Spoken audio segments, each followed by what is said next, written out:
Hello students, আজ আমরা ইংরেজি গ্রামারের অত্যন্ত গুরুত্বপূর্ণ একটি টপিক ফিউচার টেন্স বা ভবিষ্যৎকাল নিয়ে বিস্তারিত আলোচনা করব।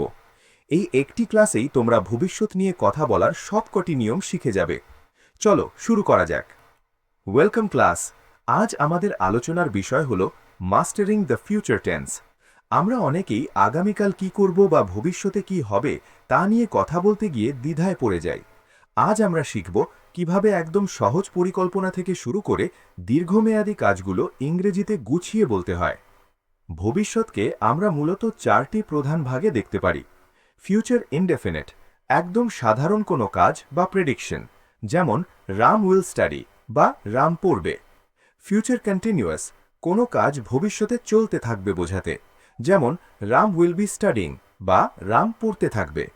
ফিউচার পারফেক্ট, ভবিষ্যতে কোনো নির্দিষ্ট সময়ের মধ্যে কাজ শেষ হয়ে যাবে, যেমন রাম উইল হ্যাভ স্টাডিড বা রাম নির্দিষ্ট সময়ের মধ্যে পড়ে ফেলবে। ফিউচার পারফেক্ট কন্টিনিউয়াস, ভবিষ্যতে দীর্ঘ সময় ধরে কোনো কাজ চলতে থাকবে। এখন আমরা গভীরে যাব। প্রথমত ফিউচার ইনডেফিনিট, এর গঠন খুবই সহজ। সাবজেক্ট প্লাস উইল বা shall plus verb, base form. এটি ব্যবহৃত হয় সাধারণ কোনো পরিকল্পনা বা ভবিষ্যতের কোনো ঘটনার ক্ষেত্রে, যেমন I will go to the market বা আমি বাজারে যাব। কথোপকথনে আমরা এটি কিভাবে ব্যবহার করি? সাধারণত আগামীকাল বা আজ রাতের কোনো প্রশ্নের উত্তরে আমরা উইল বা ওয়ন্ট ব্যবহার করি। Question, will you play? Answer, no I won't. আবার ধরো কেউ জিজ্ঞেস করল, উইল ইউ কাম টুমরো? তুমি কি কাল আসবে? উত্তরে বলবে, ইয়েস আইল কাম। এবার আসি ফিউচার কন্টিনিউয়াসে। এর ফর্মুলা হল সাবজেক্ট প্লাস উইল বি বা shall be plus verb I N G. ভবিষ্যতের কোনো একটি নির্দিষ্ট মুহূর্তে একটি কাজ চলতে থাকবে বোঝালে আমরা এটি ব্যবহার করি, যেমন আগামীকাল এই সময়ে আমি ঘুমাতে থাকব। এর ইংরেজি হবে I will be sleeping at this time tomorrow. লক্ষ্য করো, অ্যাট দিস টাইম টুমরো এর মতো নির্দিষ্ট সময় নির্দেশক শব্দ থাকলে আমরা কন্টিনিউয়াস ফর্ম ব্যবহার করি। যেমন এখানে অমিতাভ জিজ্ঞেস করছে, will you be in the train at this time tomorrow? Rakesh উত্তর দিচ্ছে, ইয়েস আইল বি, অর্থাৎ সেই নির্দিষ্ট মুহূর্তে সে ট্রেনের ভেতর থাকবে এবং ভ্রমণ করতে থাকবে। পরবর্তী ধাপ হল ফিউচার পারফেক্ট। এর গঠন সাবজেক্ট প্লাস উইল হ্যাভ বা shall have plus past participle বা V3।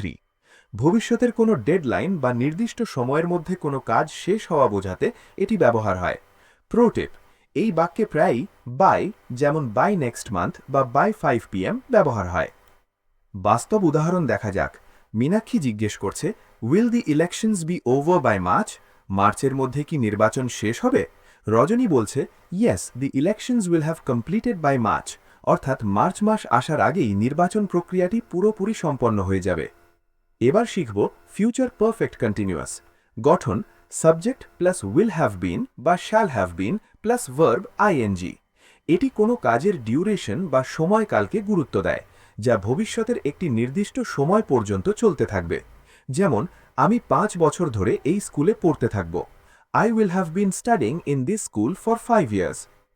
এখানে প্রভাত জিজ্ঞেস করছে, will you have been sleeping tomorrow at this time? Sudhir উত্তর দিচ্ছে, সে হয়তো তখন পড়তে থাকবে। মনে রাখবে, যখন আমরা ভবিষ্যতের কোনো দীর্ঘ কাজের কথা ভাবি তখনই এই জটিল গঠনটি ব্যবহার করি। অনেকেই কনফিউজড হয়ে যাও যে কোথায় শ্যাল আর কোথায় উইল বসবে। সাধারণ নিয়ম হল ফার্স্ট পারসন আই বা উই এর সাথে শ্যাল বসে, যেমন আই শ্যাল প্লে। সেকেন্ড আর third person you, he, she, it বা দে এর সাথে উইল বসে, যেমন হি উইল প্লে। কিন্তু একটি টুইস্ট আছে। যদি আমরা কোনো দৃঢ় প্রতিজ্ঞা বা ডিটারমিনেশন, আদেশ বা হুমকি বোঝাই, তখন নিয়মটি উল্টে যায়।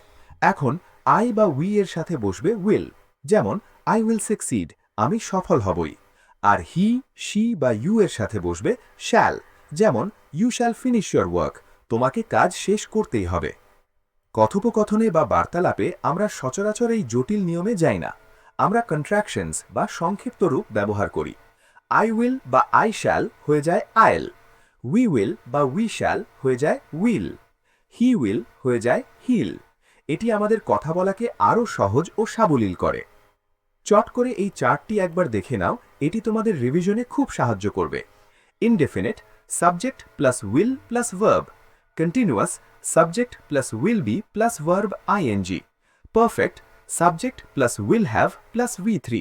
Perfect continuous subject plus will have been plus verb. অভিনন্দন, তোমরা এখন ভবিষ্যতের পরিকল্পনা, প্রতিশ্রুতি বা সম্ভাবনা নিয়ে কথা বলার সব টুলস জানো। ভবিষ্যৎ তোমাদের, তাই এখন থেকেই ইংরেজিতে কথা বলা শুরু করো। আজকের ক্লাস নিয়ে কোনো প্রশ্ন থাকলে করতে পারো। পরবর্তী ক্লাসের জন্য তোমরা কি নিজের 5টি ভবিষ্যৎ পরিকল্পনা লিখে নিয়ে আসতে পারবে?